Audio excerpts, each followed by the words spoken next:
हाँ ठीक है, इंपॉर्टेंट ग्राफ्स इन इकोनॉमिक्स एक एक करके करा रहे हैं। पहले 5 इंपॉर्टेंट कराएंगे फिर उसके बाद बाकी 5। सबसे पहला आपका फिशर इफेक्ट, अब सुन लेना, नोट कर लिया होगा इतना। फिशर इफेक्ट में क्या होता है, इंटरेस्ट रेट और इन्फ्लेशन के बीच में हमने रिलेशन बताया है। देखो कोई भी ग्राफ होता है, आपको पता है एक्स और वाई एक्सिस वाला बवाल पता है ना, ये तो ग्राफ ऐसे या ऐसे या ऐसे ऐसे तो होता है ग्राफ।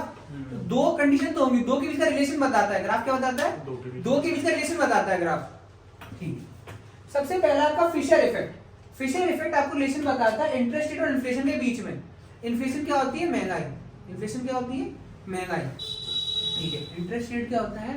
बैंक जिसने इंटरेस्ट रेट पे आपको लोन देती है वो वाली इंटरेस्ट रेट, ठीक है, उसके बीच में और इन्फ्लेशन के बीच में जो कनेक्शन है उसको कौन बताता है? फिशर इफेक्ट बताता है। आपके इंपॉर्टेंट तो इसमें याद रखना, फिशर इफेक्ट, इंटरेस्ट और इन्फ्लेशन। अब इसकी ट्रिक है, जिससे याद करोगे आप, पेपर में आएगा फिशर इफेक्ट, रिलेशन बिटवीन कितना क्या क्या, उसको टिक करने के लिए आप लिखो यहाँ पे ऐसे, ये होता है फिश, यही तो है फिशर इफेक्ट, ऐसे लिख दूं, इन्फ्लेशन का एफ, आई का इंटरेस्ट, ठीक है। फिशर इफेक्ट किसके बीच रिश्ता बता रहा है? इन्फ्लेशन और इंटरेस्ट रेट के बीच का रिश्ता बता रहा है। बस इससे ज्यादा मत करना, इसमें डीप में मत जाना, बहुत ज्यादा डीप में चलेगा तो कुछ और हो जाएगा। परेटो प्रिंसिपल, ठीक है, आप बोलो पराठा प्रिंसिपल या प्रीतो प्रिंसिपल, कोई है ना, प्रीतो होगी, पराठा प्रिंसिपल। टू जज वेलनेस प्रोग्राम, किसी वेलनेस प्रोग्राम की को हमें जज करना है कि भाई बेटी बचाओ बेटी पढ़ाओ स्वच्छ भारत अभियान सक्सेसफुल हुआ कि नहीं हुआ, तो हम कौन सा प्रिंसिपल लगाते हैं? परेटो प्रिंसिपल लगाते हैं। एक क्वेश्चन जो आएगा परेटो प्रिंसिपल किससे रिलेटेड है? टू जज वेलनेस प्रोग्राम। दूसरा क्वेश्चन ये आ सकता है, अभी तक नहीं आया है पर ये आ सकता है, 80/20 एक रेशियो है, ये आपकी नॉर्मल लाइफ के लिए भी इस्तेमाल होता है और प्लस इकोनॉमिक प्रिंसिपल भी। 80/20 का रेशियो का मतलब ये है 20% कॉजेस बताते हैं, 80% कॉन्सिक्वेंसेस को। फॉर एग्जाम्पल, अब सुनो बहुत ध्यान से, ये बहुत बड़ा फेमस वीडियो है, नेट पे पड़ा हुआ है, उस पे एक अमेरिका का मरीन कमांडो टाइप है, मरीन्स होते हैं वहां पर, उसने बताया था कि जब मेरे दिन की शुरुआत होती है तो सबसे पहला काम मैं क्या करता हूँ, बिस्तर से उठते ही मैं वापस अपना पूरा बिस्तर ठीक करता हूँ। बहुत बड़े लेवल का ऑफिसर था, क्या कहता है, जब पहला जो काम मैं क्या करता हूँ, अपना बिस्तर ठीक करता हूँ, फिर एक डोमिनो इफेक्ट में रिजल्ट कर जाता है। डोमिनो इफेक्ट क्या, पहला मेरा काम अच्छा हुआ, एक स्टेप अच्छा हुआ, फिर दूसरा स्टेप, फिर तीसरा स्टेप, फिर एक के बाद एक के बाद एक के बाद, जब एंड ऑफ द डे पे मैं आऊंगा तो भले ही मेरा दिन कितना भी खराब हो, पर लास्ट में जब मैं आऊंगा तो मुझे रेडीमेड बिस्तर दिखाई देगा, मिलेगा, तो वो मुझे हैप्पीनेस दे देगा। स्टेप बाय स्टेप आप एक काम करें तो आपको अच्छा होगा। ये रेशियो ये बोलता है कि 20% आपके कर्म 80% कॉन्सिक्वेंसेस को डिस्क्राइब करते हैं। समझ में आया आपका? आपके छोटे छोटे एक्शंस बहुत बड़ी चीज में रिजल्ट कर सकते हैं। 20% कॉज होता है, फॉर एग्जांपल 20% कॉज क्या है? 10% कॉज ये कि तुम घर से आए हो यहाँ पढ़ने, और 10% कॉज है तुम यहाँ मोबाइल नहीं चला रहे हो पर पढ़ाई कर रहे हो। 80% कॉन्सिक्वेंसेस क्या है कि तुम्हारा दिमाग बढ़ रहा है, तुम्हारी मेमोरी शार्प हो रही है, नोट्स बढ़िया बन रहे हैं, और at the end of the day भगवान की कृपा से पेपर निकल जाए।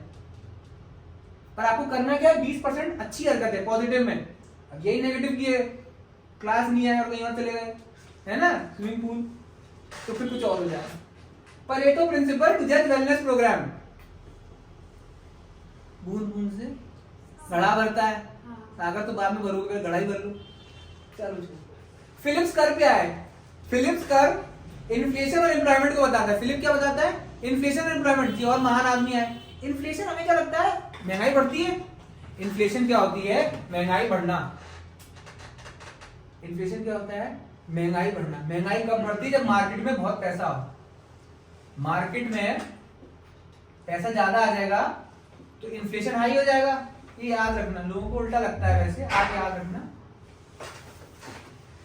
मार्केट में पैसे बढ़ेंगे तो फिलिप कर्व में एम्प्लॉयमेंट और इन्फ्लेशन में करेक्शन।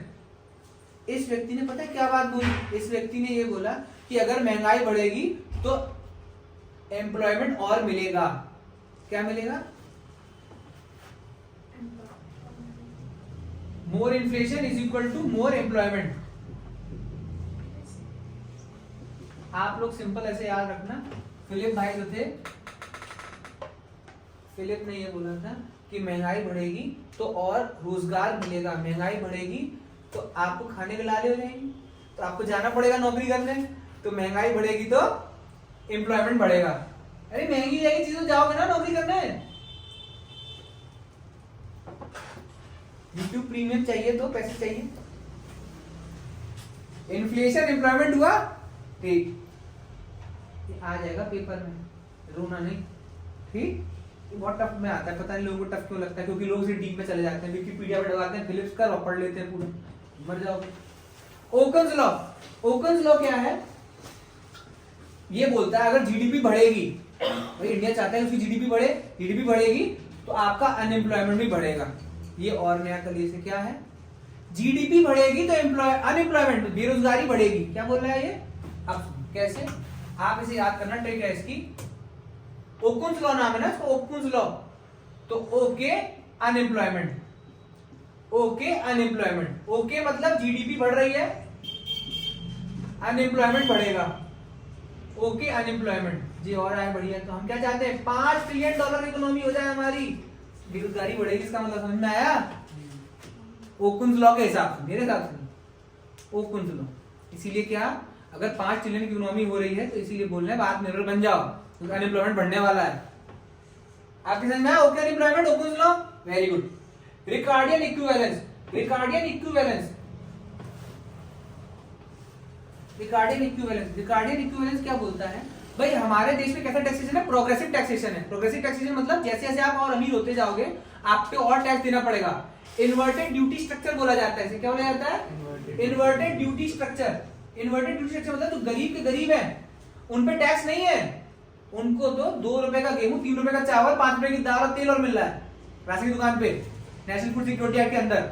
और जो अंबानी अडानी आप लोग, ठीक है, ये कौन हुआ? आप पे और पैसे और टैक्स, और पैसे और टैक्स। समझ में आया आपको? क्यों? भारत सरकार जो अमीर है उनको और टैक्स लेती है ताकि यहां से जो पैसा लिया है वो इनको दे सके। अगर भारत सरकार सस्ते में किसी को यहां पे देती है, then opportunity cost is transferred to the tax paying section of the economy. आ गया? अपॉर्चुनिटी कॉस्ट किस पे ट्रांसफर हो रही है? जो टैक्स दे रहा है, तुम्हें फ्री में रसगुल्ला मिल रहा है तो पैसा कौन दे रहा है? तो भंडारा करा रहा है। समझ में आया? जी नहीं, ऊपर से लड्डू गिर रहे हैं आसमान से और खा लिए बरसात का लड्डू वगैरह, ऐसा नहीं होता। भारत सरकार टैक्स आपसे ले रही है गरीबों के लिए, ठीक है। ये आए भाई साहब रिकार्डो, इन भाई साहब ने बोला टैक्स अगर ज्यादा दोगे तो गवर्नमेंट और अच्छे से काम करेगी, गवर्नमेंट अच्छे से काम करेगी तो सब, एक भारत श्रेष्ठ भारत, सबको टैक्स, ठीक।